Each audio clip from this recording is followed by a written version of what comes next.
débattre avec le professeur David Turtry à propos de son dernier ouvrage, La Troisième Guerre mondiale a commencé, paru au Japon en juin 2022.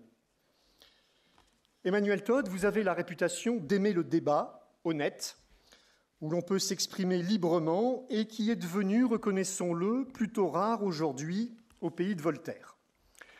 Bienvenue donc à l'Institut catholique de Vendée, où nous nous enorgueillissons de prôner et de mettre en pratique la devise « l'audace d'être libre ».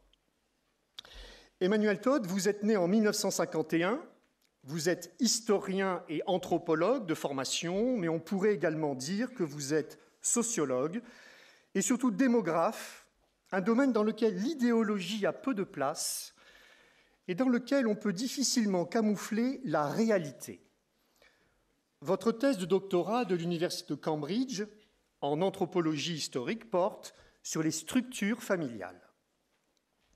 Depuis longtemps, vous vous livrez à un décortiquage des rouages de notre monde en essayant de comprendre le dessous des cartes, d'analyser les stratégies profondes des États en allant au-delà des apparences et des pensées souvent simplistes des courants majoritaires, de comprendre la crise de civilisation que nous traversons. Bref, vous faites de l'anthropologie en vous appuyant avant tout sur les déterminants profonds qui guident les peuples. Vous faites de la géopolitique, pas de la géopolitique médiatique, mais de la géopolitique analysée sur la longue durée, et vous n'avez pas renoncé à réfléchir en termes de rapport de force et de puissance.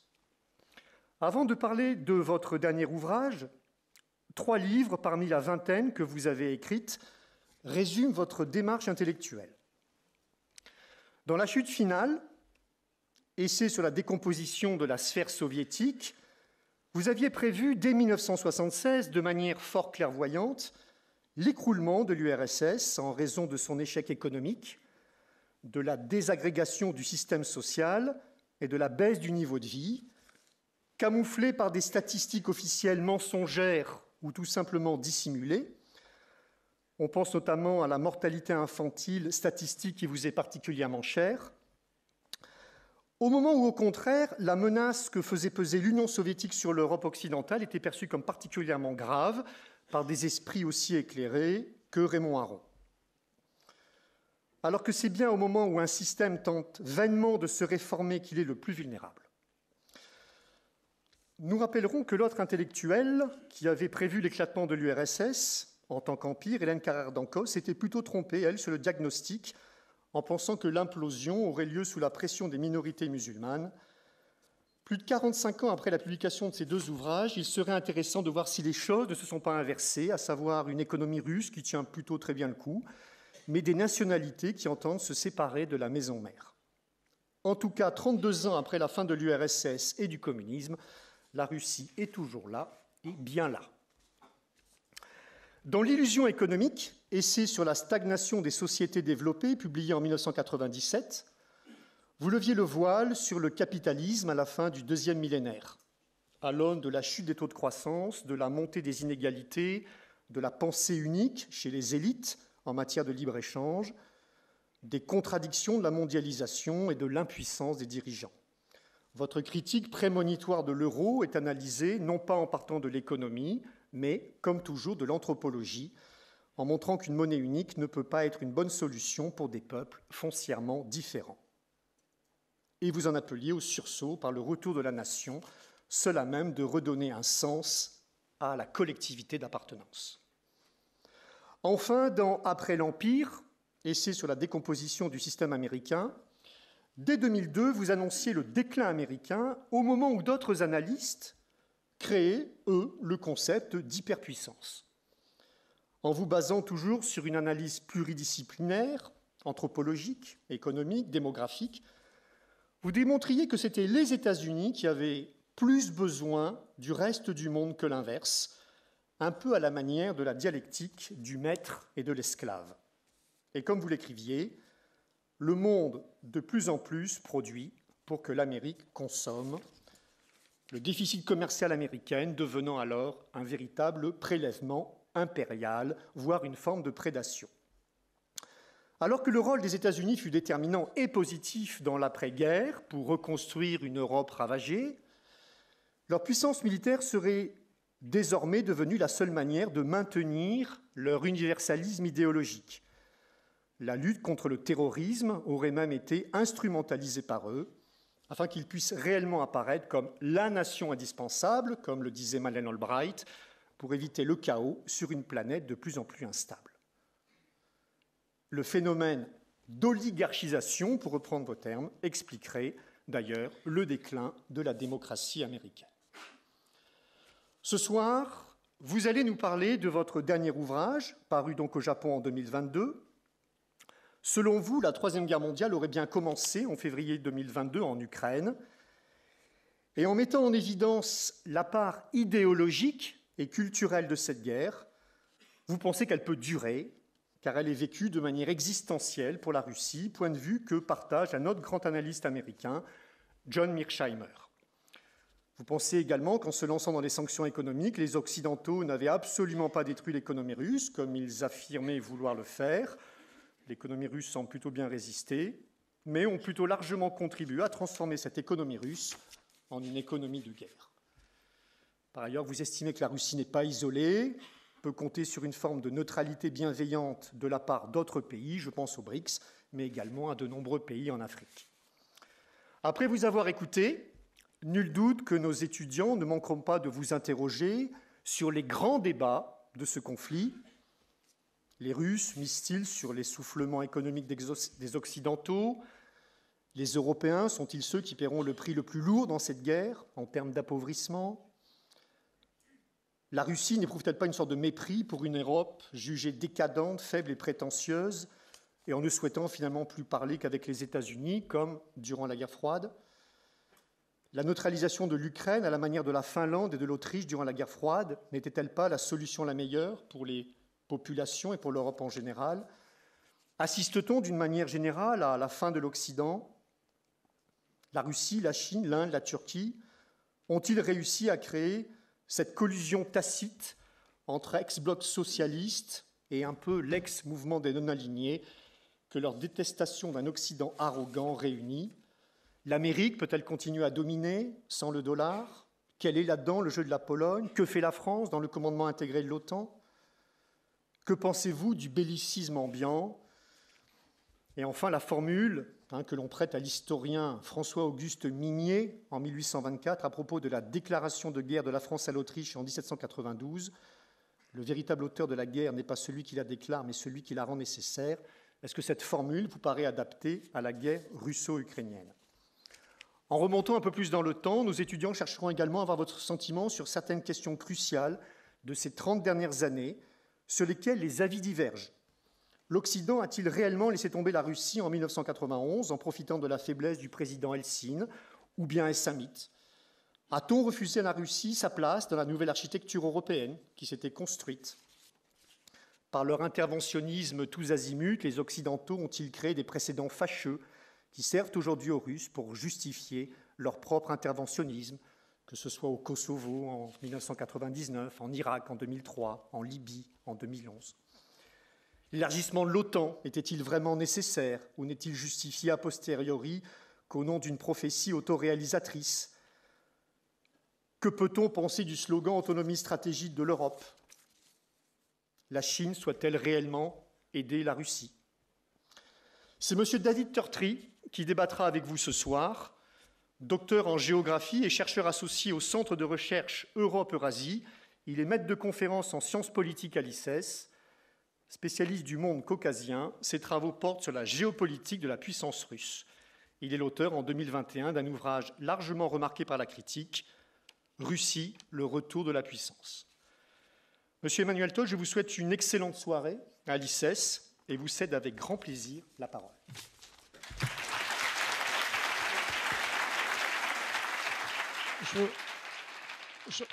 Je vous remercie pour cette présentation remarquable me concernant.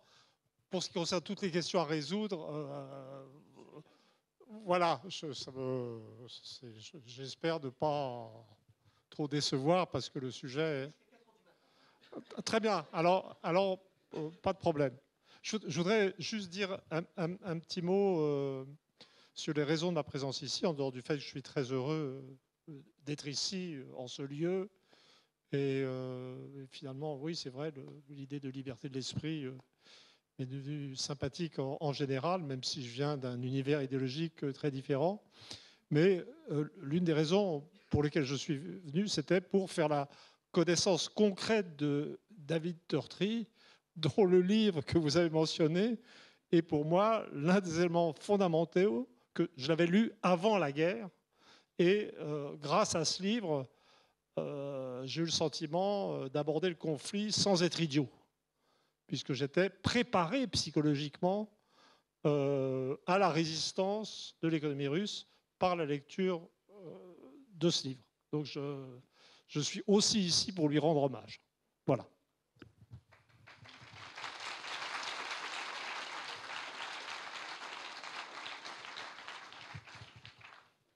Merci beaucoup. C'est un hommage qui, évidemment, est un peu lourd à porter, mais je vais essayer d'être à la hauteur. Peut-être pour débuter, en tout cas, nous, on est extrêmement heureux de vous avoir ici. On a déjà discuté un petit peu des diverses questions qui ont été introduites par le général Blachon.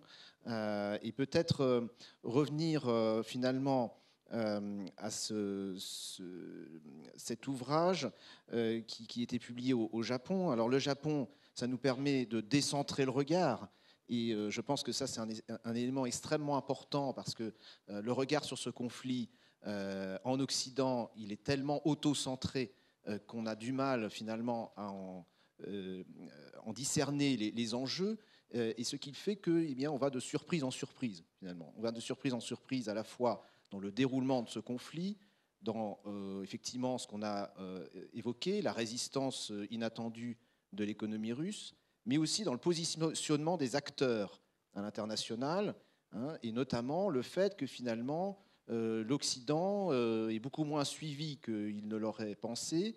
Et puis on peut constater au travers par exemple, de tournées africaines un petit peu difficiles pour certains de nos dirigeants, et d'autres événements de ces derniers jours, par exemple sur l'activisme de la Chine au Moyen-Orient, eh bien que les choses ne se passent pas du tout comme prévu. Et alors, ma première question renverrait à la dimension qu'on peut donner à ce conflit. Donc vous parlez de Troisième Guerre mondiale.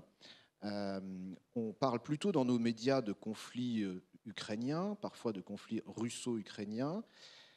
Dans quelle mesure, si on se rapporte au titre de cette conférence, on est dans un conflit européen, parce que finalement, on le dit ici et là quand même, c'est le plus important conflit en Europe, effectivement, depuis la Seconde Guerre mondiale. Quelle est la dimension finalement européenne de ce conflit? Et deuxième question qui va peut-être avec cette première question, on attendait plutôt comme Troisième Guerre mondiale, ou en tout cas comme conflit majeur, les États-Unis et la Chine, autour de Taïwan, ou en tout cas en mer de Chine, donc une confrontation en Asie-Pacifique. Et on nous l'annonçait depuis assez longtemps. Et finalement, ce conflit de très grande ampleur quand même, il a lieu en Europe. Comment l'expliquer? Bon, alors je voudrais dire d'abord que pour moi, la situation est fondamentalement compliquée et évolutive. C'est-à-dire, on dit, j'ai publié un livre au Japon, c'est tout à fait vrai, il s'en est vendu 100 000 exemplaires, mais c'est un recueil d'interviews fait à chaud. Il s'était publié en juin dernier, donc très tôt. Et il y a des thèses très simples sur la surprise des difficultés militaires russes, de la résistance militaire ukrainienne, la constatation de la résistance de l'économie russe, la perception, comment dire, je traite beaucoup cette guerre, moi, comme un test de réalité. C'est-à-dire qu'en fait, on est les questions disent alors, que si vous ouvrez les télévisions, les types qui savent tout sur tout, qui s'excitent ensemble sur les plateaux, et donc ils savent ce qui va se passer, même si ça n'en finit pas d'être le contraire de ce qu'ils ont dit avant. Et pour moi, j'ai fini par comprendre. Alors, il y a des éléments de prévision. C'est-à-dire que, par exemple, avant même de lire le livre de David Tortrey, moi, j'étais arrivé à la conclusion que la Russie était vraiment une société qui avait retrouvé stabilité et normalité, parce que le taux de suicide s'était effondré, parce que le taux d'homicide s'était effondré, parce que le taux de mortalité infantile, c'est un peu bizarre de dire mon indicateur fétiche, parce que c'est pas très gai, mais c'est pas simplement qu'il avait baissé très vite, c'est que maintenant le taux de mortalité infantile russe est inférieur au taux de mortalité infantile américain. Et donc en fait, sur cette dimension-là, alors l'espérance de vie russe reste beaucoup plus basse, mais elle augmente, alors que l'espérance de vie américaine, elle baisse. Donc moi, je partais d'une situation où je voyais une Russie qui se stabilise, et puis des États-Unis et un monde, une anglosphère qui, je dirais, qui entre en crise. Mais donc, il y a des éléments de prévision. Je suis encore capable de... Enfin, j'étais capable très tôt, appuyer sur ces indicateurs-là, sur le bouquin de David Tortrey, de voir que ça n'allait pas être si simple que ça pour l'Occident. Et quand Bruno Le Maire a produit cette théorie que j'appelle maintenant le Bruno Le Mairisme, qui est qu'on va bousiller l'économie russe en 3 coups de cuillère à peau, bon, ça, je savais que ça n'allait pas se produire quand même. Mais au-delà de ça, je dirais que l'ampleur de la résistance économique russe, pour moi, au-delà de ce qu'on pouvait imaginer. L'ampleur des sanctions aussi a été au-delà de ce qu'on peut imaginer. Et l'ampleur de la résistance russe a été au-delà. À mon avis, même les dirigeants russes sont agréablement surpris de la résistance. De même, la capacité de résistance de l'armée ukrainienne est aussi une surprise, même si on tient compte du fait que, comment dire, le nombre d'hommes engagés par la Russie dans l'opération, non, je ne veux pas d'histoire, je vais dire l'invasion. Je ne veux pas dire l'opération militaire spéciale, qui est idéologiquement compromettant. 80 000 hommes, c'était rien du tout. Pour envahir la Tchécoslovaquie en 1968, il y avait 500 000 hommes. C'est petit, la Tchécoslovaquie. Donc, mais quand même, il y a eu une résistance de l'armée ukrainienne. Et j'ai fini par comprendre, ou enfin, en tout cas à me raconter pour me rassurer, que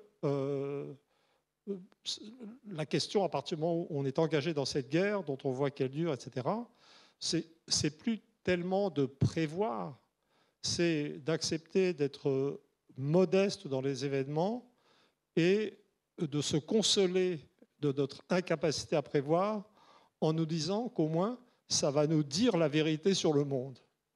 Donc ça va nous dire la vérité, ça nous dit la vérité sur la Russie, sur sa capacité de résistance. Ça nous dit une certaine vérité sur l'Ukraine. Ça nous dit une certaine vérité sur le monde occidental. Donc par exemple, ça serait quoi la vérité sur l'Ukraine? Moi, je ne parle pas russe, et mon ukrainien n'est pas meilleur existant. Mais la grosse surprise, par exemple, c'est que l'Ukraine, à la veille de l'attaque russe, était considérée par tout le monde comme une société en décomposition. On ne pouvait plus savoir si elle avait perdu 10 ou 15 millions d'habitants, puisque l'Ukraine ne fait plus de recensement depuis 2001, ce qui est caractéristique des pays qui ne veulent pas savoir la vérité sur eux-mêmes. C'était une société dont la base industrielle avait été complètement désorganisée justement par la pénétration européenne et par la rupture, si je ne me trompe, de l'industrie qui était plutôt du côté du Donbass avec ses partenaires russes. Donc c'était un monde qui foutait le camp. Et ce monde, en perdition, a été capable de produire une résistance militaire très efficace. Donc, bien entendu, il y a la mise en ordre et la réorganisation de l'armée ukrainienne par les Américains, les Anglais, les Polonais, des équipements, des ressources financières, mais ça ne peut pas être que ça. Et ce que ça révèle, de mon point de vue, c'est qu'une société en décomposition, dont la population diminuée, peut trouver, c'est une hypothèse audacieuse, une certaine forme de sens à son existence, de sens de la vie, j'ose pas dire, dans la guerre. C'est-à-dire que la guerre est, je pense, devenue la raison d'être de l'Ukraine. C'est une hypothèse, mais c'est peut-être ce qu'on va finir par comprendre de la situation, ce qui est tout à fait à l'opposé du discours sur la naissance d'une démocratie libérale en Ukraine, qui ne correspond, à mon sens, à rien de ce qu'on peut observer en Ukraine. Donc c'est un premier dévoilement, je dirais, de réalité. Un deuxième dévoilement de réalité, c'est que dans un pays comme la France, nous ne vivons pas dans une démocratie libérale. L'information est uniforme et mimétique, c'est-à-dire le système d'information média du secteur public est absolument interdit à des gens comme moi. Ça ne serait pas vrai de chaînes comme LCI ou BFM TV, qui sont assez délirantes en général. Et là, j'ai reçu des invitations que j'ai refusées le plus souvent. Je suis allé une fois à une émission de François Langlais, qui est un type solide et qui aime comprendre les trucs. Mais là, j'ai été invité. Et puis, j'ai pu m'exprimer dans le Figaro, dans des endroits d'ailleurs inattendus. Je veux dire, par exemple, je suis en train de découvrir... moi, je viens d'une famille, je dirais, de gauche épaisse. Vous voyez, avec 3 grands-parents communistes. Et le 4e social-démocrate autrichien. Vous voyez, c'est vous dire à quel point j'ai été élevé dans un milieu catholique de droite.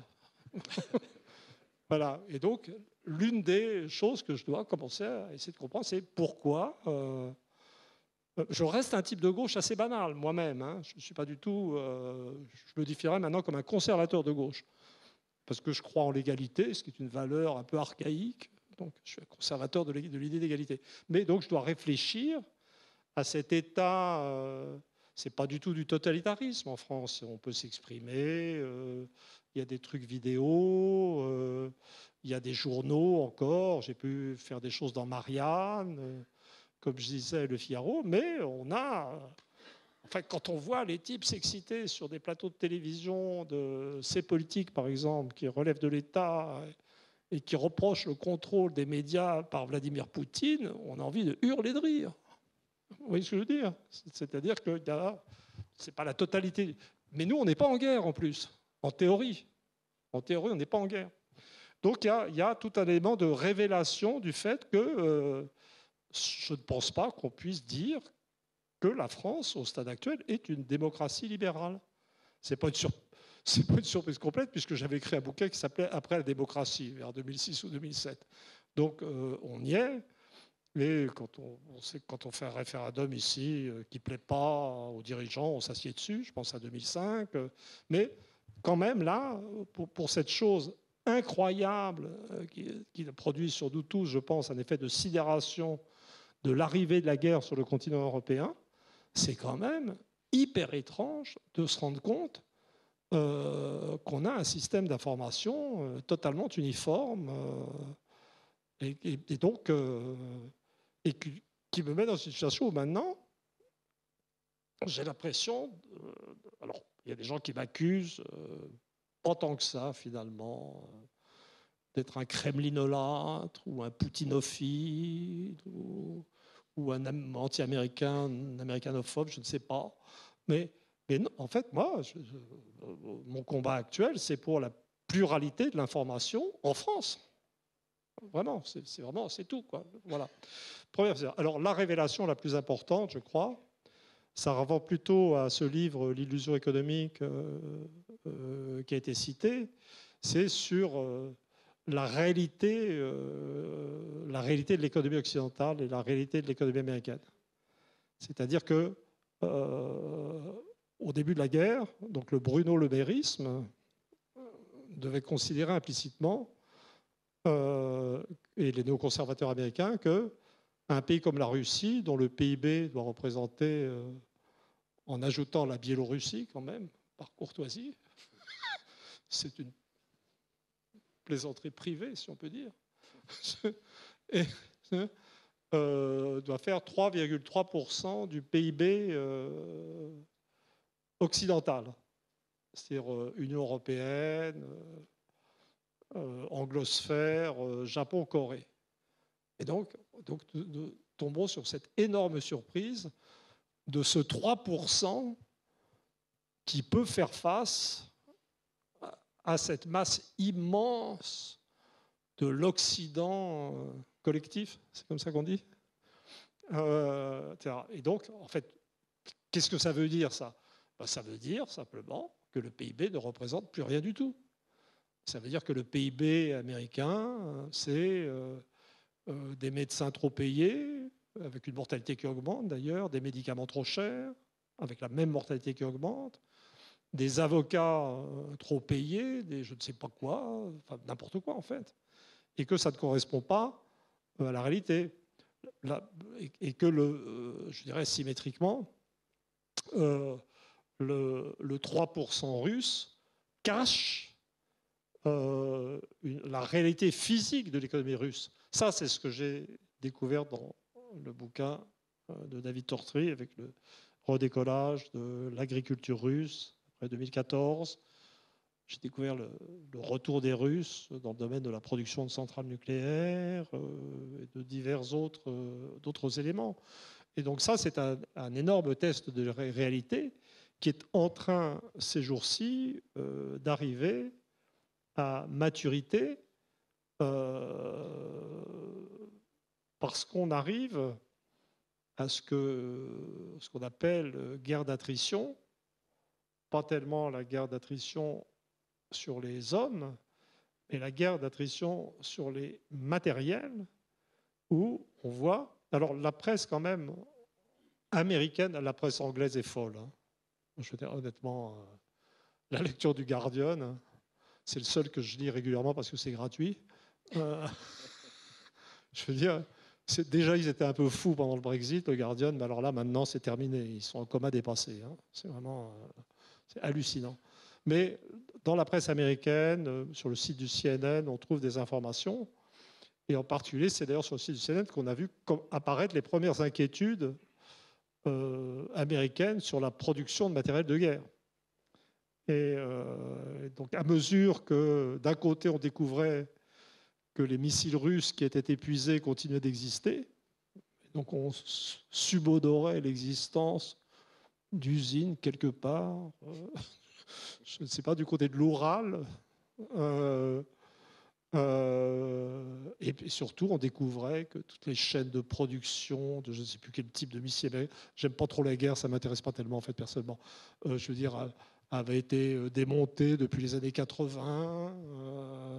Et donc on en arrive à cet état de réalisation de ce que cet Occident si puissant est quand même économiquement largement une fiction. Et je pense que la guerre va continuer comme ça. Alors, pour quand même répondre à la question, je veux dire, ce qui n'est jamais une mauvaise idée, je pense que dans l'avancée vers la guerre, dans les causes de la guerre, l'Europe a joué un rôle. C'est-à-dire l'expansion de l'Union européenne vers l'Ukraine, le choix auquel les Ukrainiens ont été confrontés de rallier l'Union européenne ou l'espace russe sur le plan économique fait certainement partie des causes de la guerre. C'était un choix d'une très grande brutalité, puisque, en fait, il condamnait la région du Donbass et l'industrie ukrainienne. Disons qu'en gros, ce que l'Europe a proposé à l'Ukraine, c'est la ruralisation. Et je dirais que pour moi, les objectifs allemands concernant l'Ukraine,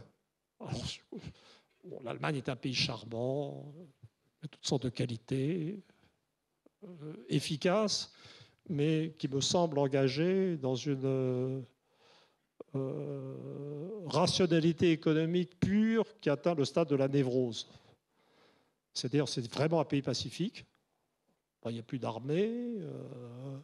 C'est clair qu'ils n'étaient pas trop chauds pour envoyer des chars, alors que apparemment ils sont les seuls qui fabriquent des chars qui marchent et qu'ils arrivent à exporter. Mais il y a une sorte de fixation sur le maintien d'une puissance économique qui a, dans le contexte de dépression démographique allemande, a mené une sorte de phénomène à la fois d'expansion, de délocalisation des activités en Europe de l'Est, mais ça ne concernait pas tellement l'Ukraine, et de ce que j'appellerais une politique consciente ou inconsciente de prédation démographique. C'est-à-dire que l'Allemagne prend de la population à tous les pays libérés du joug communiste, et donc ces pays sont libérés du joug communiste pour se faire détruire démographiquement. Le plus bel exemple serait sans doute la Croatie, en fait. Et donc, pour moi, vraiment, mais c'est toujours pareil, on est dans une situation où il faut inventer des pensées à des acteurs qu'on ne connaît pas. Donc, je pense que la conception allemande de l'expansion de l'Europe, c'était de faire de l'Ukraine un espace de prédation démographique, puisque l'adhésion à l'Europe allait détruire l'économie ukrainienne ou la ruraliser. Mais on ne peut pas... donc c'est très violent quand même. Ce qui a été fait à l'Ukraine est très violent. Mais je ne pense pas qu'on puisse penser en termes d'un plan d'agression, etc., puisque en parallèle, l'Allemagne, dans sa rationalité économique pure, s'acoquinait avec la Russie parce que la Russie avait du gaz, que c'était un partenariat splendide, et tout ça sans armée. Le concept d'expansion économique tous azimuts sans armée, et si on réfléchit 2 minutes, complètement cinglé. En fait, vraiment. Et bon, voilà. Alors, mais là, j'en suis sur ce qui est européen dans la dynamique de marche à la guerre. Mais pour moi, c'est tout. Pour le reste, l'Europe n'a pas de rôle. La France, particulièrement, ce qui est très très drôle dans le cas de la France, c'est, j'en discutais avec un ami, c'est que l'une des raisons pour lesquelles la situation peut être folle sur nos plateaux de télévision, c'est qu'en fait la France ne joue aucun rôle dans cette crise. Elle fournit très peu d'armes, elle n'a aucun moyen d'action, elle n'a pas vraiment d'armée, elle n'a pas de puissance économique à cause de la désindustrialisation. Donc en fait, en France, l'Ukraine, c'est un sujet pour discuter. Ce n'est pas un sujet pour agir. L'Allemagne, c'est différent. L'Allemagne pourrait, si l'Allemagne décide de produire des armes en masse, on le sentira. Mais bon, pour nous, c'est pas ça. Mais en fait, pour moi, les vrais acteurs depuis le début, donc je mets de côté les Ukrainiens qui existent, même s'ils ne sont pas partout en Ukraine, pour moi, depuis le départ, c'est une guerre entre la Russie et les États-Unis. Je me souviens d'avoir vu les deux discours de Poutine au début, quand il est apparu. Enfin, j'ai eu l'impression de vivre de l'histoire en direct quand même. Enfin, je sais pas, hein, c'est vraiment... il s'agissait de l'Ukraine, certainement, mais en fait, c'était un défi à l'OTAN. C'était un défi à l'OTAN, parce que la Russie se sentait assez forte pour défier l'OTAN. Et pour moi, il faudrait décrire, je pense, fondamentalement, ce qui se passe en Ukraine comme l'affrontement en Ukraine de la Russie et des Américains avec les Anglais en mouche du coche. Parce que les Anglais sont vraiment très surexcités. Hein. Il y a un côté, je ne sais pas ce qui leur prend. Hein. C'est vraiment, c'est très, très, très, très ahurissant. Et donc là, moi, je suis sur la ligne Mearsheimer, ce qui est très simple. C'est-à-dire, j'avais deux idoles au début de la guerre d'Ukraine, David Tortry et John Mearsheimer, qui sont les deux personnes qui m'ont aidé à ne pas perdre les pédales. Et donc Mearsheimer est apparu très tôt en disant écoutez, ce qui se passe est très simple. La Russie avait annoncé qu'elle ne tolérerait pas que l'Ukraine rentre dans l'OTAN. L'installation des Américains, des Anglais, des Polonais dans la remise en place d'une armée ukrainienne efficace, etc., avait fait ou était en train de faire de l'Ukraine un membre de facto de l'OTAN. Et donc la Russie a annoncé que ce n'était pas possible. Et donc la Russie a fait, je veux dire, une guerre préventive, mais fondamentalement défensive. Mais quand on parle des Américains, des Britanniques, des Polonais, on ne parle pas de l'Europe, en fait. On est déjà... Et pour moi, l'une des caractéristiques de cette guerre, c'est que très tôt, il est apparu que, Paris, n'en parlons pas, mais Berlin, enfin les deux piliers historiques de la communauté européenne, comptaient pour du beurre. Et que l'axe stratégique véritable, c'était Washington, Londres, Varsovie, Kiev. Donc on a été, pour moi, de mon point de vue, on était dès le début dans une logique de guerre intercontinentale, disons, en cours de devenir une guerre mondiale. Ensuite, je vais dire rapidement quand même pourquoi j'ai pensé très tôt que cette guerre allait être mondiale. C'est parce que, vous l'avez mentionné, c'est-à-dire que c'est la grosse bizarrerie de l'histoire. C'est-à-dire que le boulet de mon existence actuelle, c'est un contrat d'édition que j'ai signé aux éditions du Seuil sur le problème des rapports entre la Chine et les États-Unis. Hein? Donc moi, j'ai pensé très tôt qu'il n'y a pas de vaste menace chinoise parce que la Chine est à la veille d'une dépression démographique très puissante, donc il n'y a pas de... Et que les États-Unis n'auraient pas la force. Bon, j'y croyais pas, mais comme David l'a dit, c'est la vraie surprise, et peut-être c'est de ça qu'il faudrait parler, c'est pourquoi, dans un monde où tout le monde était sur les starting blocks, moi compris, pour analyser l'inéluctable conflit entre la Chine et les États-Unis, ce qu'on a eu, c'est un conflit entre les États-Unis et la Russie, mais avec quand même un retour progressif de la première réalité. C'est-à-dire que les Chinois... Il y a des domaines, d'habitude je suis plutôt empirique, j'aime bien avoir des données pour réfléchir. Mais là, en fait, ce que pense Poutine, vraiment, ce que pense Xi, etc., vraiment, je suis mal informé. L'intérieur de leur cerveau. Et donc là, il faut, de plus être un empirique anglo-saxon, il faut être un rationaliste français. Et donc on fait cette hypothèse incroyable de nos jours, c'est que les Chinois sont normalement intelligents.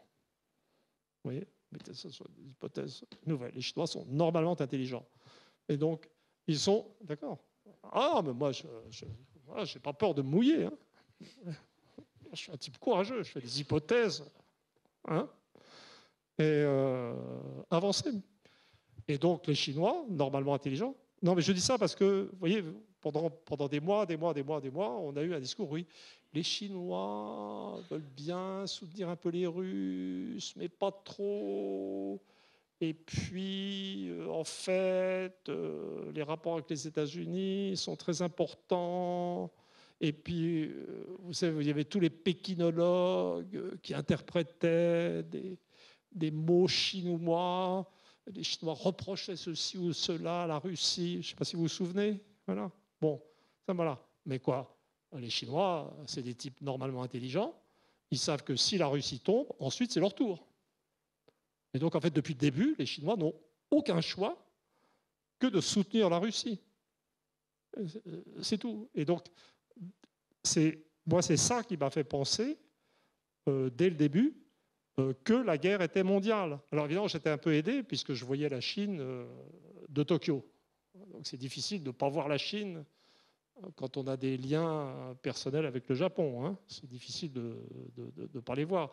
Moi, je suis surtout connu au Japon maintenant pour faire de la liste géopolitique. Et je les vois du point de vue d'ailleurs des intérêts japonais. Et donc, ce qui est tout à fait extraordinaire, maintenant, actuellement, ces jours-ci, c'est que, premier temps, ou plutôt point zéro du débat, on s'attend à une guerre ou un conflit entre les États-Unis et la Chine. Aux surprises, le conflit a lieu entre la Russie et les États-Unis. Et là, on est en train de reglisser vers le point initial, puisque tout le monde est en train de s'inquiéter de fournitures d'armes chinoises à la Russie. Et donc, tout le monde est peut-être en train de comprendre que l'affrontement industriel de fond sera entre la Chine et les États-Unis, avec une Chine qui produit 30% des machines-outils dans le monde et les États-Unis 8%, ce qui nous donne la clé de l'histoire, en fait, d'une certaine manière. Mais il reste ce problème. Moi, pourquoi est-ce que la Russie continue d'occuper cette place?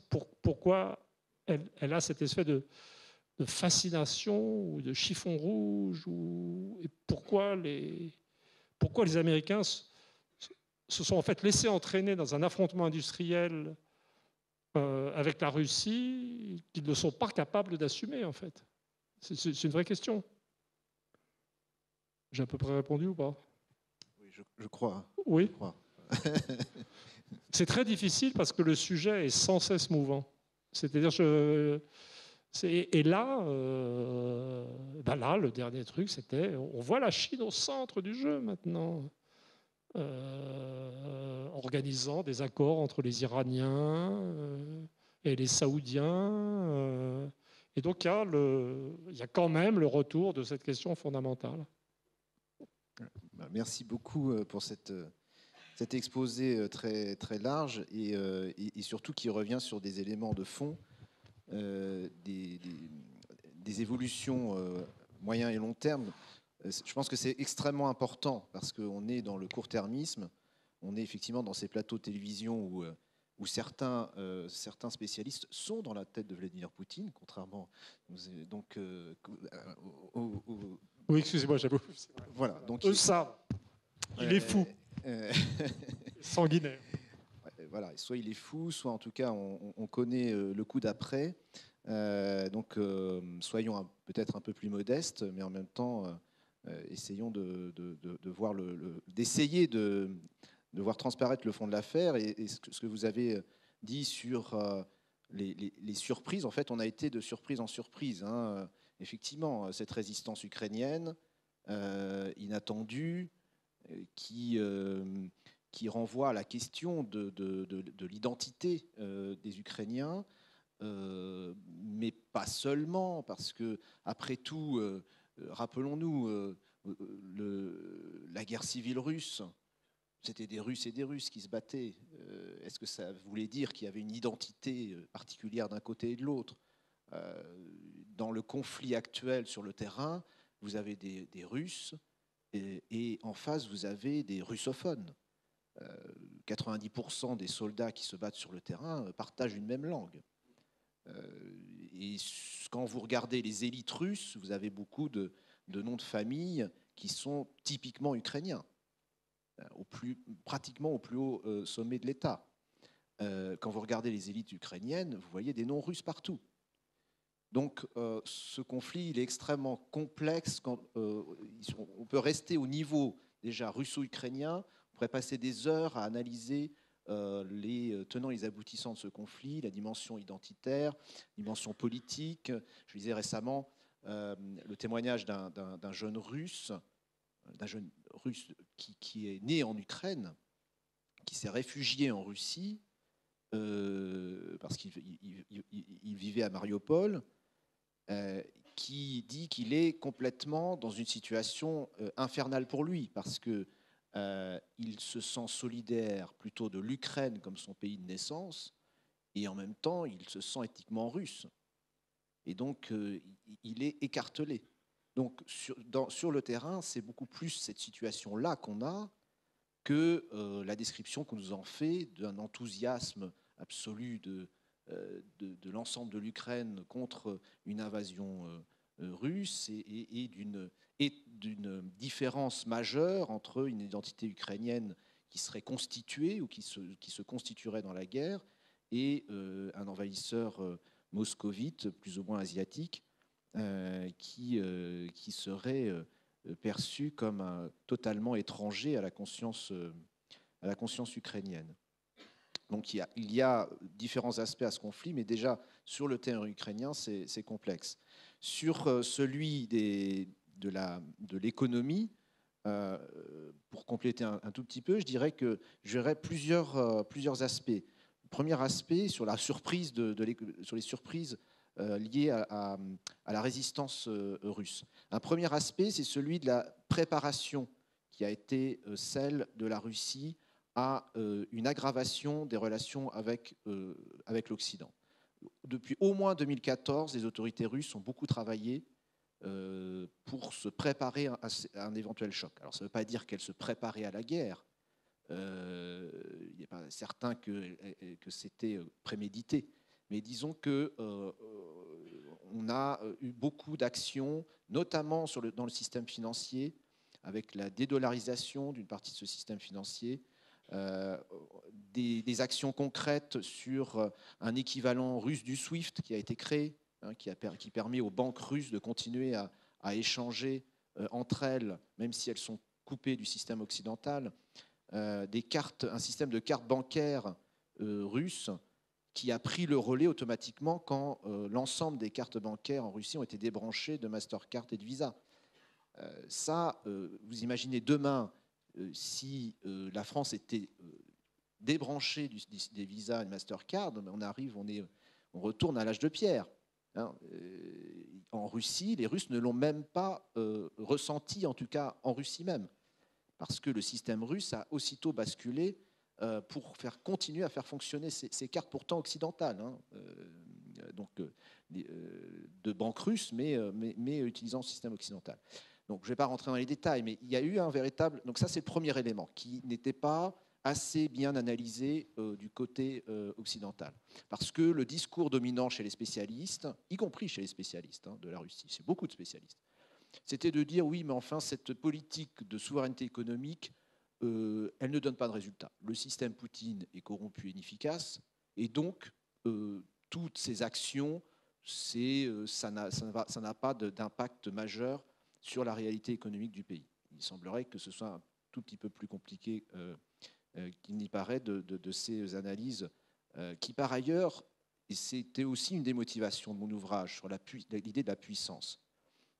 Le gros problème sur la Russie, mais peut-être pas que sur la Russie, c'est qu'on analyse la Russie au travers de l'analyse de ses élites. Alors certes, ça a un intérêt, mais souvent de son seul dirigeant. Voilà.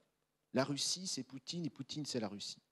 Et quand on s'arrête là, eh bien, c'est beaucoup trop court pour comprendre une puissance qui se base, comme ça a été dit, sur un territoire, comme on le sait, le plus vaste au monde, qui implique des richesses, Potentiellement, c'est le pays le plus riche au monde en termes de richesse, qui implique donc cette profondeur stratégique dont on a parlé, et beaucoup d'autres aspects qui font qu'une puissance ne se réduit pas à son dirigeant, ni à son PIB, comme on l'a vu, qui est une mesure par ailleurs très critiquable de la puissance, ce qui renvoie aussi à un économisme qui marque nos élites et qui a une certaine importance, hein, c'est le nerf de la guerre quand même, mais qui est d'abord, s'appuie sur des mesures qui ne sont pas forcément celles qui reflètent correctement les fondamentaux d'une économie,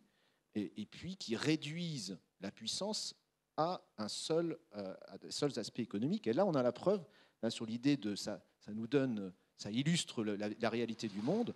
Et là, on a la preuve que l'économie, en tout cas mesurée en termes de PIB, n'est pas suffisante pour parler de la puissance. Et puis, il y a un autre aspect que je voudrais mentionner sur l'inefficacité relative. Hein. Ces sanctions, elles ont quand même mené à une récession russe, mais beaucoup plus limitée qu'annoncée. C'est que je pense que nos élites occidentales, européennes, vivent dans le monde d'avant. Alors, elles se prétendent être déjà dans le monde d'après, mais j'ai un peu l'impression qu'elles vivent dans le monde d'avant. C'était celui où l'Occident était central, et où donc des sanctions économiques massives de l'Occident mettaient à genoux une puissance adverse. Eh bien, on s'aperçoit que ça n'est plus le cas, que la Russie peut continuer à commercer avec, en gros, l'Asie, pris dans un sens large, non seulement pour l'exportation de ses matières premières, mais aussi pour l'importation d'une grande partie des biens de consommation ou de composants dont elle a besoin. Donc, il y a un retard dans la pensée de l'Occident sur le monde tel qu'il est. Manifestement, et ça se ressent aussi au niveau de la diplomatie, qui renvoie aussi à un aspect, et là, je poserai cette question sur un aspect assez étonnant, c'est le bellicisme des élites européennes depuis le début de ce conflit. Ce bellicisme, il a un impact délétère sur les positions de l'Europe dans le monde. Parce que autant le bellicisme américain, d'abord on y est habitué, et en quelque sorte, finalement, c'est presque le rôle des États-Unis. Enfin, ils vivent comme ça, ils se sont exprimés en tant que puissance, grande puissance, comme une puissance militaire. Premier budget militaire mondial qui écrase tous les autres, hein, presque équivalent à l'ensemble des autres budgets militaires de la planète, et puis histoire marquée par la guerre récurrente. Et donc on n'est pas très surpris, et ça ne va pas forcément atteindre particulièrement leur image et leur capacité à agir. Par contre, l'Europe, elle s'était quand même placée sur un autre plan, c'était celui de la stabilité et d'une structure pourvoyeuse de paix, on va dire de paix et de stabilité. Or, des élites européennes bellicistes, mais comme ça a été dit, hein, comme Emmanuel Todd le dit, qui n'en ont pas vraiment les moyens par ailleurs, eh bien c'est délétère, et on le voit tout de suite, hein, dans les réactions des élites africaines, on a pratiquement tous les jours des nouvelles sur une sorte presque, je dirais, de révolte, hein, en tout cas d'expression parfois très dure d'un désaccord avec l'Europe. On le voit dans le conflit ukrainien, hein, c'est quand même la Turquie et la Chine qui proposent tant bien que mal des plans de paix, et l'Europe qui dit non, attendez, laissez-nous, on veut continuer la guerre. C'est quand même le monde à l'envers. On voit les dirigeants allemands qui vont au Brésil pour demander à Lula da Silva, est-ce que vous pouvez nous fournir des armes?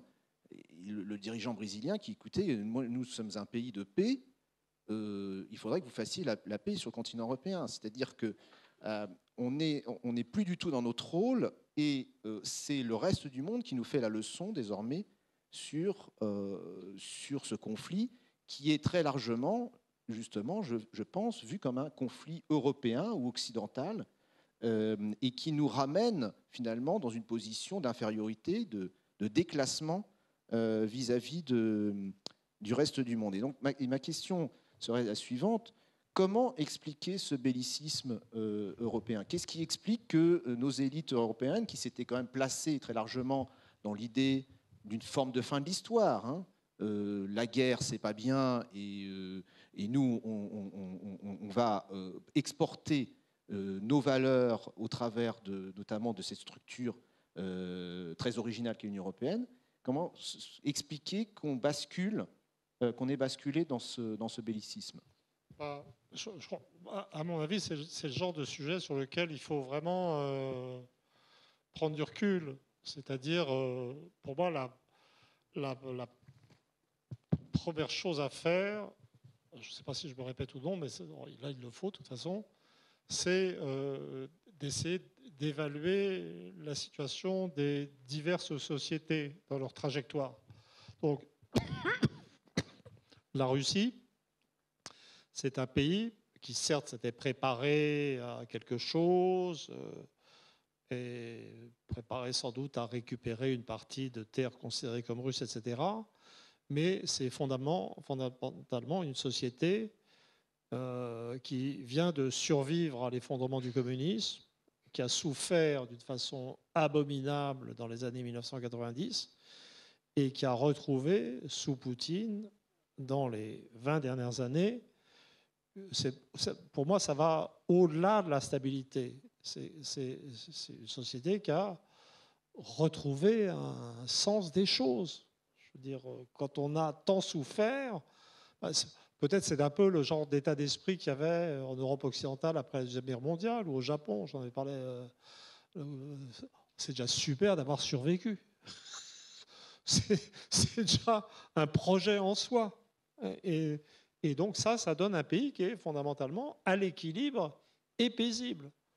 Donc ça va être aussi la raison du soutien des Russes au régime, qui est identifié de façon temporelle à ce retour à une vie concevable, en fait, simplement. Et donc, en fait, en un certain sens, la Russie n'est pas un vrai sujet. Et d'ailleurs, la Russie a défini une doctrine à la fois intérieure et extérieure qui est fondamentalement paisible et conservatrice.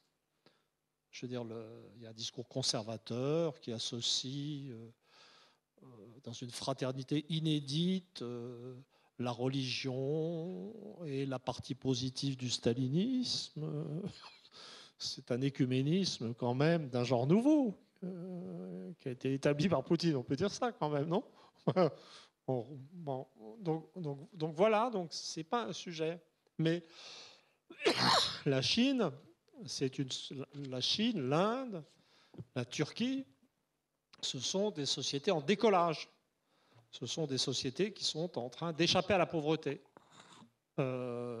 qui risquent pas pour j'ai pas cité l'Iran, mais pas pour la Turquie, peut-être un peu pour l'Iran, mais surtout beaucoup pour la Chine, d'avoir des problèmes démographiques, puisque avec 1,3 de fécondité, la Chine va quand même perdre 30% de sa population active dans je ne sais plus combien de décennies, mais ce n'est pas encore sensible. Donc ce sont des pays qui, échapper à la pauvreté, c'est sympa aussi. C'est un projet. On peut accepter beaucoup de régimes, en fait, politiques, dans un tel contexte. On peut se payer une belle armée, dans le cas de la Chine, choses comme ça. L'Occident, c'est tout à fait autre chose. L'Occident, le discours de l'Occident sur lui-même est un discours de gens qui font l'histoire et qui édictent les règles de la bienséance politique mondiale. Hein? Et je vois bien les États-Unis, ou même plus généralement l'anglosphère, parce que vraiment la fusion par Internet de l'Angleterre, de l'Australie, du Canada avec les États-Unis, et leur annexion presque, est vraiment l'un des phénomènes importants des 20 dernières années, en fait. Donc il y a une sorte de condensation de l'anglosphère autour des États-Unis, qui est quelque chose d'important. Donc il y a ça, l'anglosphère, qui d'ailleurs, elle toute seule, est plus peuplée que l'Union européenne, au fond. pas d'autant que ça, mais plus peu. Et puis l'Union européenne, c'est autre chose, mais pour moi, ce sont deux systèmes, si je parlais de façon vulgaire, et je vais le faire, qui se la pètent, en fait, qui pensent qu'ils sont le modèle pour le monde, mais la vérité, ce sont deux systèmes qui sont en crise totale.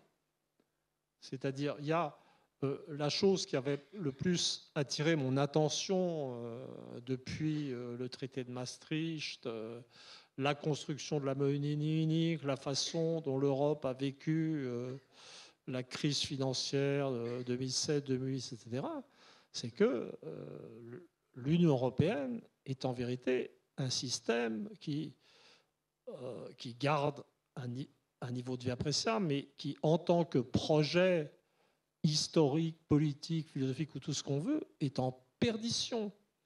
Et c'est un système qui, surtout, a changé de nature. Donc j'avais utilisé la comme comparaison, j'avais parlé de l'Europe en renvoyant, c'est la métamorphose de Kafka, ce type qui se transforme en gros insecte.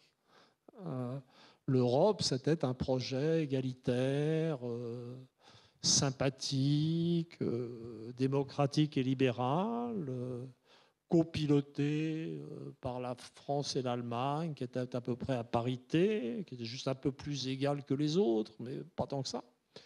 Puis l'Europe, ça a muté grâce à l'euro, aux inégalités, aux différences de structure familiale, d'efficacité, en un système hiérarchique dominé économiquement par l'Allemagne, avec destruction de l'industrie française, italienne, pompage des élites italiennes, espagnoles, des jeunes par l'économie allemande, assoiffée de matières grises et de forces de travail, avec une sorte de recolonisation de l'Europe de l'Est par l'industrie allemande, utilisant les anciennes démocraties populaires comme une sorte de Chine intérieure à l'Union européenne, avec les hausses de niveau de vie de la Chine, mais quand même avec un différentiel très important. C'est devenu simplement autre chose. Ça n'est plus démocratique. Est-ce que c'est libéral ? Ces jours-ci, on commence à douter. Mais c'est fondamentalement... Et c'est un système qui, à mon avis, avait une sorte de... Vers la fin, là, au moment de 2014, de Maïdan, etc., c'est un système qui continuait d'essayer de s'étendre alors qu'il était en train de mourir en son cœur. Enfin, il y a vraiment quelque chose de tragique dans l'histoire de l'Europe. Et puis, voilà. Donc l'Europe, c'est un système où on dit on va agir à l'échelle européenne. Tout le monde sait qu'il ne va rien se passer. C'est pour ça que Poutine doit être très satisfait d'entendre que les Européens veulent agir en commun pour fabriquer des armes. Je veux dire, ça, les Russes peuvent être tranquilles. Si l'Europe s'en occupe, ils sont peinards. Il ne va rien se passer. Hein, voilà. Mais donc, c'est un système, et il y a la montée des inégalités, il y a la montée de la sécurité, il y a certaines dimensions d'un néolibéralisme mal digéré, mais c'est des pays qui vieillissent, c'est un monde où les jeunes sont maltraités, qui vient de subir le choc du Covid et découvrir qu'il ne fabrique plus ses médicaments. Enfin, c'est vraiment... c'est un monde qui va mal, en fait, qui est en crise. Bon, l'Amérique, ça, j'avais moins travaillé là-dessus, finalement. Je n'étais pas conscient de l'ampleur du problème, et l'Angleterre encore moins. Mais c'est un autre genre de monde, qui est plus authentiquement libéral à l'origine, mais dont, en vérité, les forces productives ont été dévastées par le néolibéralisme. Je veux dire, c'est un pays dont la population continue à augmenter très vite, mais c'est une population de consommateurs ou de travailleurs faiblement qualifiés et qui n'arrive pas à se secouer. C'est-à-dire qu'à un moment donné, j'avais pensé... moi, je n'étais pas complètement hostile à Trump. En fait, comme c'était très bien dit dans l'introduction, moi, je suis un partisan de la nation en général, si ça veut encore dire quelque chose. Je suis très content d'être français, c'est pas agressif. J'aurais été très content que les Britanniques soient britanniques et que les Américains soient américains et nous foutent la paix en prime. Et donc, comme ça semblait le projet de Trump, malgré une expérience traumatisante au Trump Hotel de Las Vegas, personnellement, qui était dégueulasse, vraiment dégueulasse. Et j'étais prêt à le projet protectionniste de Trump, même une certaine hostilité à la Chine en tant que rival commercial ou destructeur de l'industrie américaine. Pourquoi pas? On se restructure aussi dans des conflits modérés comme ça. Mais la vérité, c'est que ça n'a pas du tout marché, que mesure en termes absolus sur les biens, le déficit commercial américain a continué d'augmenter. La mortalité, comme je l'ai dit tout à l'heure, s'est mise à augmenter. En termes de production idéologique, je m'excuse de le dire, mais je ne suis pas très militant sur les questions sociétales. Je ne fais pas partie des gens qui s'excitent contre l'idéologie woke ou ces trucs-là. Mais quand même, je veux dire, ce que produit l'Amérique sur le plan intellectuel devient complètement débile. Hein? Je vous recommande la lecture. Alors, je crois que ça va être traduit en français. Moi, j'ai lu en anglais. C'est un livre d'un conservateur intelligent américain qui est éditorialiste au New York Times. C'est un peu l'alibi conservateur du New York Times. Un type qui s'appelle Ross Douthat. Alors, j'ai lu, il écrivait quelque part que même les Américains ne savent pas prononcer son nom. Ça s'écrit D-O-U-T-H-A-T, et qui a écrit un livre qui s'appelle The Decadent Society. Et il a ce merveilleux concept de Sustainable Decadence. Donc la décadence durable. Et vraiment, c'est un type vraiment intelligent. Hein. Et alors lui, il a l'idée que bon, les États-Unis sont décadents, que ça produit plus rien, etc. Mais que c'est pas trop grave parce qu'à l'extérieur, c'est pareil. Et donc que ça peut durer. En un certain sens, Poutine lui a dit que non. C'est un type très intelligent, mais qui a trouvé son maître. Et c'est pas très clair que la décadence américaine peut continuer à nos frais indéfiniment. Mais la vérité du monde actuellement, je fais un tour un peu rapide, c'est que le vortex, la crise, c'est l'Occident. C'est l'Occident qui est en crise. C'est ça qu'on a du mal à percevoir. C'est-à-dire, on dit, on est dans la stupéfaction de la guerre, etc. Et on est en crise. Et pour moi, le bellicisme de l'Occident, et un bellicisme sans les moyens de la guerre, c'est la crise de l'Occident. Je suis particulièrement sensible. Moi, je suis dans une prise de conscience de la crise anglaise que j'ai niée. Maintenant, je le répète un peu tout le temps en boucle parce que c'est le choc pour moi des derniers mois. Moi, j'ai été formé intellectuellement pour la recherche à Cambridge, en Angleterre. Je vénère l'empirisme britannique. Mes parents étaient bilingues. On aura beaucoup de mal à trouver des mots désagréables sur l'Angleterre de ma part dans les 50 dernières années. J'ai réussi à ne pas voir que Thatcher était une horreur, que Blair était une horreur, que même les Écossais n'en pouvaient plus d'être britanniques. J'ai cru que le Brexit allait marcher. Enfin, vraiment, le mec, 50 ans de retard. Vraiment. Et donc là, les gens qui croient qu'il y a... ou les gens qui pensent que le système hospitalier français est en crise et qui ont raison, je veux dire, n'ont pas été en Angleterre. Je veux dire, on peut encore se faire soigner ici. Je veux dire, si on a un truc suffisamment grave ici, on sera soigné. Hein? Bon, en Angleterre, c'est pas sûr. Hein? Et ils commencent aussi à avoir les problèmes démographiques des Américains. Mais pour moi, c'est caractéristique sur le bellicisme que les Anglais sont les pires. Je pense que l'Angleterre est la société la plus menacée actuellement. L'Amérique a sa masse, elle a ses ressources naturelles. Ils ont du pétrole, ils ont du gaz, ils ont quand même une armée, même s'ils n'arrivent plus très bien à produire le nombre de missiles. Si le F-35, cet avion, sait tout faire sauf voler, c'est un concept. Je veux dire, le F-35, il me fait penser à une blague juive.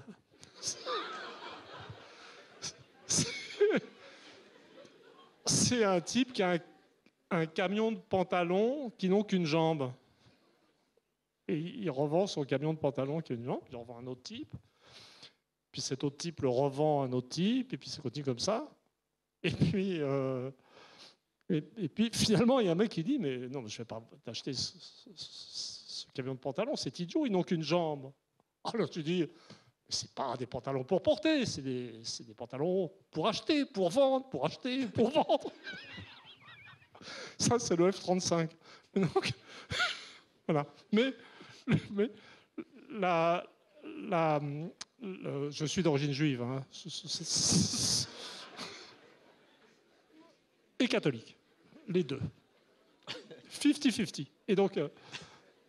non, c'est pas vrai, il y a aussi des protestants dans la famille. Mais, donc... où est-ce que j'en étais? Je suis désolé. J'aime trop cette blague. Donc l'Amérique a sa masse quand même. Et puis, elle a ses services secrets, sa capacité de prédation. Et puis, elle a surtout la possibilité de fabriquer des dollars. Hein? Donc, par exemple, à un moment donné, je me suis dit, le nouveau modèle de guerre américain, c'est on donne des dollars aux Ukrainiens, et avec ces dollars, ils peuvent acheter des trucs en Europe occidentale qu'on ne fabrique pas. Je sais pas, c'est un modèle, hein, on peut se poser des questions. Mais les Anglais n'ont pas ça. Les Anglais, ils ont détruit leur base industrielle encore plus que les Américains. Comme les Américains, ils ont très peu d'étudiants qui font des études d'ingénieurs, qui pourraient reconstruire ça. Et ils sont vraiment... Il y a un élément de folie dans la situation anglaise. Le plan économique de... Je m'excuse, on en a parlé tout à l'heure, de Liz Truss. Pour moi, Liz Truss m'a ramené à une conscience exacte de ce qu'est l'Angleterre. Parce qu'elle est quand même débile. Vous voyez, là, ça a été trop loin pour moi. Bon, je passe sur les problèmes de l'accent de Liz Truss et des choses là. Mais l'Angleterre est vraiment... il y a quelque chose de tragique dans cette situation. Et c'est le pays le plus belliciste.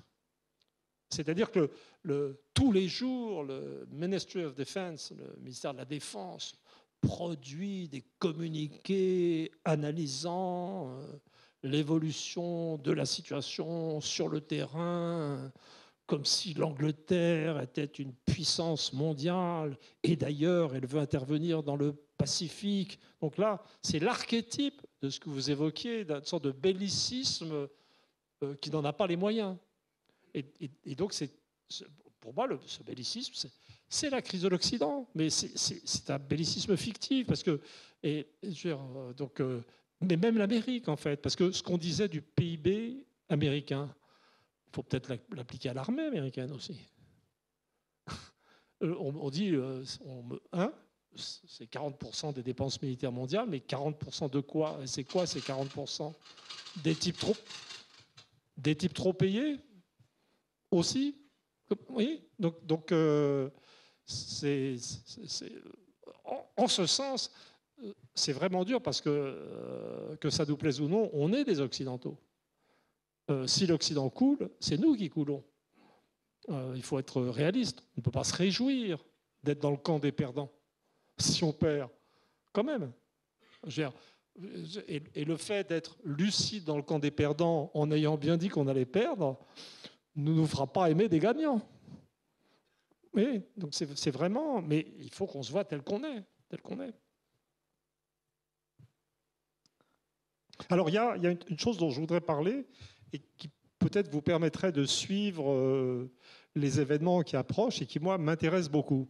C'est parce que ça évolue tout le temps. Donc, on part d'une situation où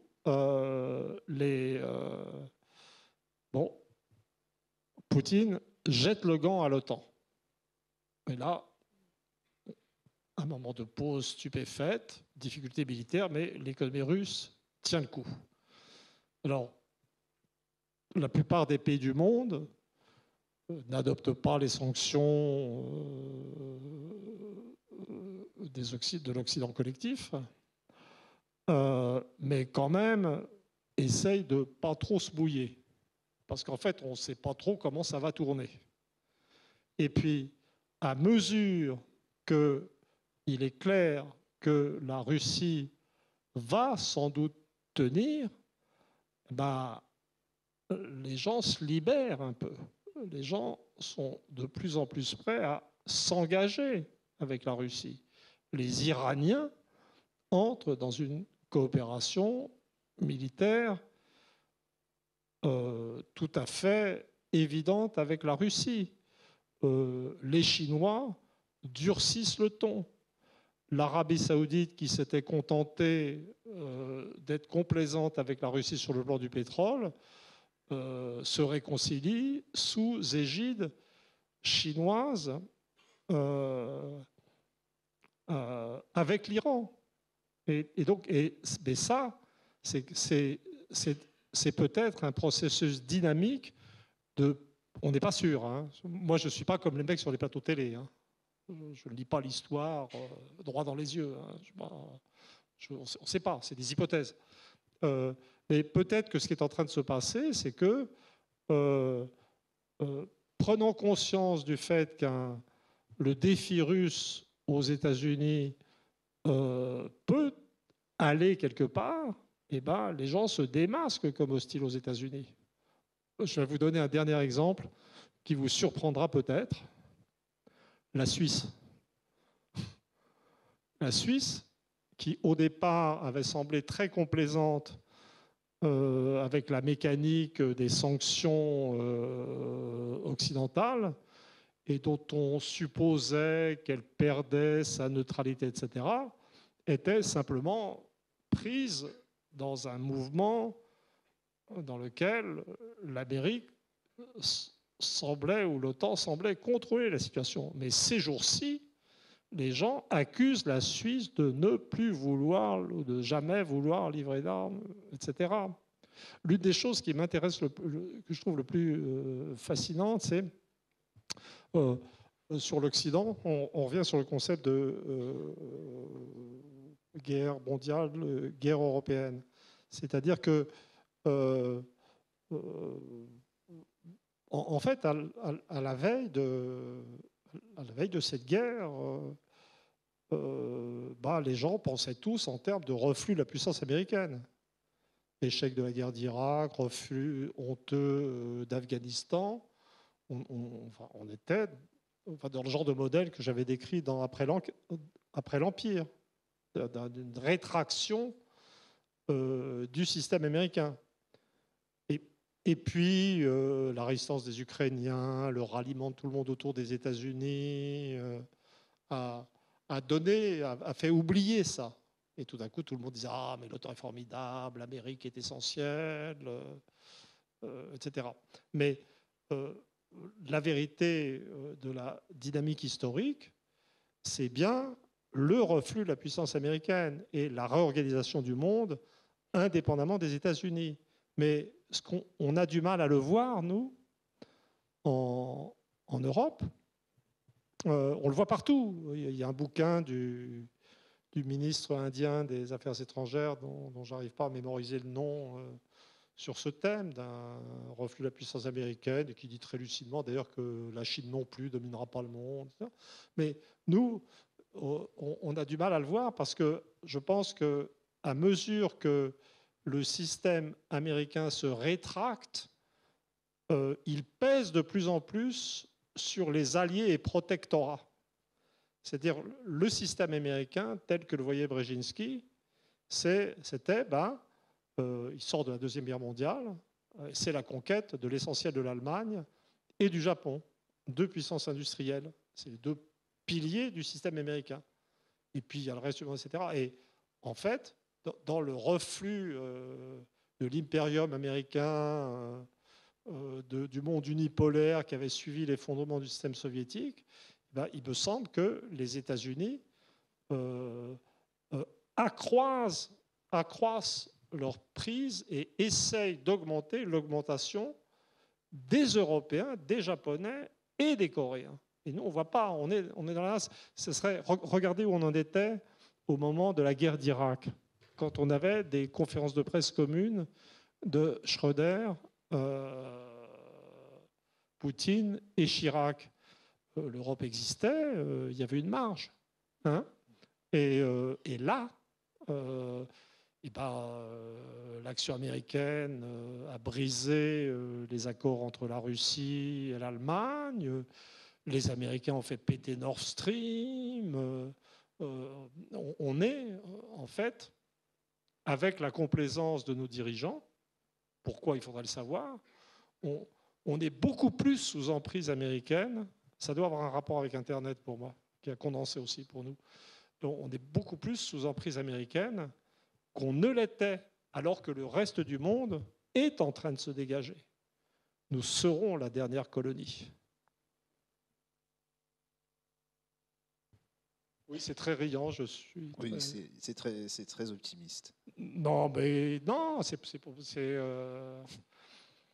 ça que... Mais là, je sais pas, on est pris de frayeur. Je suis effrayé par ce que je dis moi-même. Parce que ce que une séquence logique dirait, c'est que est-ce que la France a intérêt à une défaite russe ? C'est comme pour les Chinois. Je veux dire, si la Russie tombe, je crois qu'on peut dire adieu à ce qu'il nous reste d'industrie militaire en France. Hein. Les Américains nous feront la peau.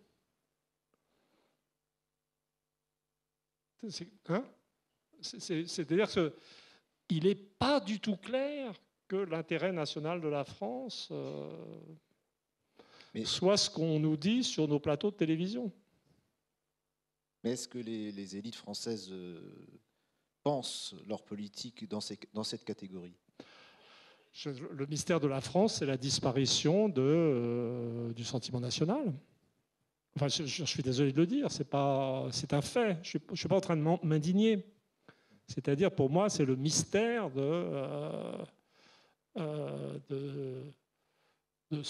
alors, est-ce que c'est une perversion ultime de l'universalisme français, de l'idée que l'homme est le même partout, et si l'homme est le même partout et qu'on n'est plus la première puissance de l'Europe, eh ben, autant cesser d'exister, d'être...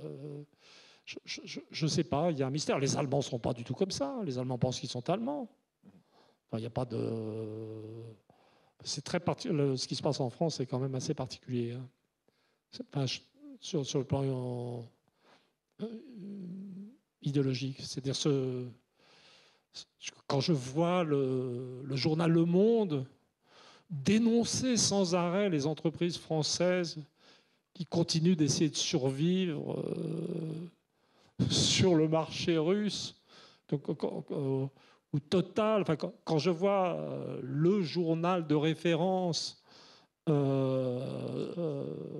traquant ceux qui restent de capacité d'action économique de la France, je ne suis pas un hyper-nationaliste, mais quand même c'est bizarre, hein, parce qu'il y a un vrai enthousiasme. Je pense que le concept qui finira par sortir partout pour analyser l'époque, ce qui arrive en Occident, etc., il y a un élément nihiliste, en fait. Une sorte de vertige nihiliste. Bah écoutez, je crois qu'on va en rester là parce que on a... Voilà.